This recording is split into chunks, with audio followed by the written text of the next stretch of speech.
ہمارے لیے آج کی تلاوت رسولوں کے اعمال اس کا 3 باب 11ویں آیت سے لے کر 26ویں آیت تک۔ اور چونکہ وہ پطرس اور یوحنا سے لپٹا رہا، سب لوگ حیران ہو کر اس ڈیوڑی کی طرف جو سلیمان کی کہلاتی ہے ان کے پاس دوڑے آئے۔ پطرس نے یہ دیکھ کر لوگوں سے کہا، آئے اسرائیلی مردو، اس پر تم کیوں تعجب کرتے اور کیوں ہمیں ایسا تاک رہے ہو کہ گویا ہم نے اپنی قدرت یا پارسائی سے اس شخص کو چلتا پھرتا کر دیا ہے؟ ابراہیم اور اسحاق اور یعقوب کے خدا یعنی ہمارے باپ دادا کے خدا نے اپنے خادم یسوع کو جلال دیا، جسے تم نے پکڑوا دیا اور پلاطوس کے حضور انکار کیا جب اس نے اسے چھوڑ دینے کا قصد کیا۔ ہاں، تم نے اس قدوس اور صدیق کا انکار کیا اور درخواست کی کہ ایک خونی ہماری خاطر چھوڑ دیا جائے، مگر مبدی حیات کو قتل کیا، جسے خدا نے مردوں میں سے زندہ کیا، اس کے ہم گواہ ہیں۔ اور اس کے نام پر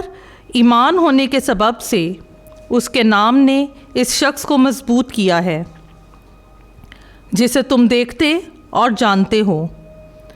اور اس ایمان نے جو اس کی طرف سے ہے تم سب کے روبرو اسے یہ کامل صحت بخشی ہے۔ اب آئے بھائیو، میں جانتا ہوں کہ تم نے یہ نادانی سے کیا، جیسے تمہارے سرداروں نے بھی،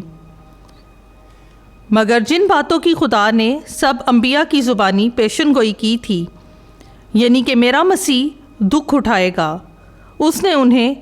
اسی طرح پورا کیا۔ پس اپنے گناہوں کے مٹائے جانے کے لیے توبہ کرو اور رجوع لاؤ، تاکہ خداوند کے حضور سے تازگی بخش ایام آئیں، اور وہ اس مسیح کو جو تمہارے واسطے مقرر ہوا ہے یعنی یسوع کو بھیجے، جو ضرورتاً ان ایام تک آسمان میں رہے گا جب وہ چیزیں بحال کی جائیں گی جن کا ذکر خدا نے شروع سے اپنے مقدس انبیاء کی زبانی کیا ہے۔ چنانچہ موسیٰ نے کہا کہ خداوند خدا تمہارے بھائیوں میں سے میری مانند تمہارے لیے ایک نبی برپا کرے گا، جو کچھ وہ تم سے کہے اس کی سب باتیں سنو، اور ایسا ہوگا کہ جو بھی انسان اس نبی کی نہ سنے گا وہ قوم میں سے نیست و نابود کر دیا جائے گا۔ اور سیموئیل سے لے کر پچھلوں تک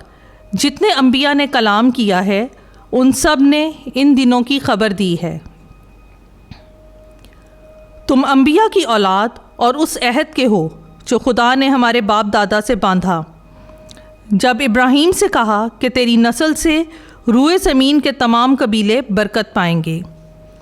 پہلے تمہاری ہی خاطر خدا نے اپنے خادم کو زندہ کر کے بھیجا کہ تمہیں برکت دے، تاکہ تم میں سے ہر ایک اپنی بدیوں سے پھرے۔ پاک کلام کا پڑھا اور سنا جانا ہم سب کے لیے باعث برکت ہو۔ خدا کا شکر ہو۔